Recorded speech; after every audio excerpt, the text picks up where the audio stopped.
This stubborn sage refused to bow to the divine feminine, so the goddess instantly dissolved his flesh, leaving him as a paralyzed living skeleton. But how did he push her to that point? It started with an ultimate cosmic insult. The Sage Bhringi worshipped only Lord Shiva, completely ignoring his wife, Goddess Parvati. To teach him that they were equal, Shiva and Parvati physically merged their bodies. They created a magnificent glowing form, perfectly half man and half woman.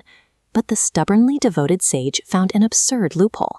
He transformed into a tiny bee, flying in a tight circle just to worship the masculine side.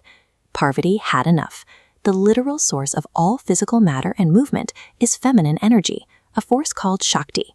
So she simply withdrew her feminine power right out of the sage's body. Instantly, his flesh and blood vanished. He collapsed to the ground as a helpless pile of bones. As he lay completely paralyzed in the dirt, the stubborn sage finally understood his massive mistake. He realized that masculine consciousness is entirely powerless without the driving force of feminine energy. Seeing his true repentance, Lord Shiva compassionately granted the skeleton a third leg. With his new leg, the sage could finally stand up and forever honor masculine and feminine energies as perfectly equal.